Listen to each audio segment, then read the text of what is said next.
नमस्कार दोस्तों, मैं राकेश आपका स्वागत करता हूं द 52 बिग ब्रेकआउट शो पे।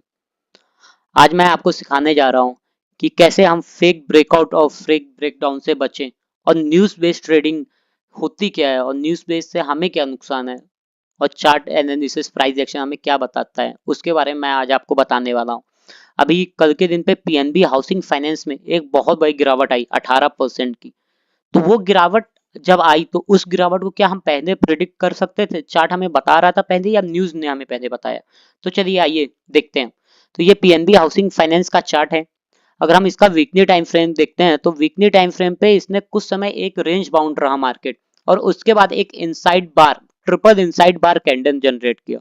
मतलब मार्केट एक ग्रीन कैंडल बनाता है उसी के अंदर कुछ वीक और कुछ मंथ कंसोलिडेशन दे रहा है। मतलब कहीं ना कहीं मार्केट को भी या शेयर को भी सर एक डाउट है कि यहाँ पास से किस साइड का मूवमेंट आना चाहिए और कहीं ना कहीं क्या कंपनी में चल रहा है, निगेटिव हो रहा है या पॉजिटिव हो रहा है, वो कैंडल ही जनरेट आपको बता रही है। जैसे यहाँ पे देखिए इनसाइड बार बना।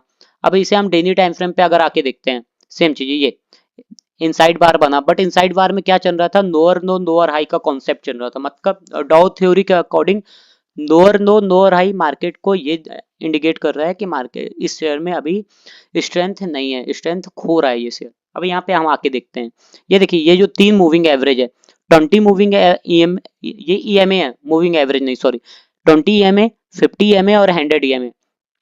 तो पहले हम देखते हैं ये रेड कैंडल बनी, रेड कैंडल बनी, बट क्या है उसने लोअर विक बनाई। मतलब कहीं ना कहीं यहाँ पे बायर्स आ रहे थे, मतलब मार्केट डाउट था सबको कि ये शेयर नीचे जाएगा नहीं, बट ये शेयर ने 20 ईएमए के नीचे ही क्लोज किया और सेकंड कैंडल 20 ईएमए को ऊपर क्रॉस नहीं किया, उसके नीचे ही रहा और सेम पहले कैंडल के रेंज पे रहा। बट सेकंड थर्ड डे उस भी कैंडल को नो ब्रेक किया, नो ब्रेक करने के साथ ही साथ 50 ईएमए को भी ब्रेक डाउन कर दिया।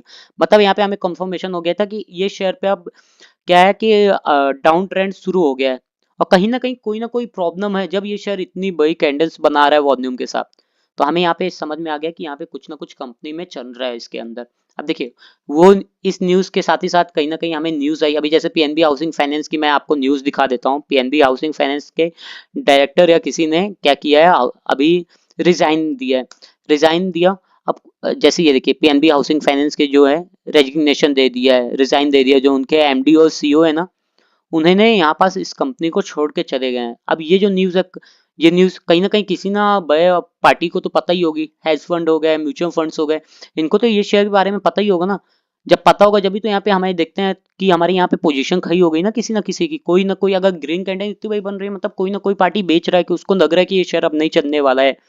तो अब जैसे ये बने तो हम क्या करते हैं, यहाँ पास इसके दो के ब्रेक करने पे एक फ्यूचर को सेल कर सकते थे या स्टॉक ऑप्शंस पे हम पुट साइड का ट्रेड बना सकते थे। पहली चीज तो ये जो वीडियोस हैं वो टिप्स के लिए नहीं है, ये प्रॉपर आपको से लर्निंग फैसिलिटीज के लिए है। तो बाय और सेल करना है तो अपने फाइनेंशियल एडवाइजर से एक बार जरूर सलाह दें।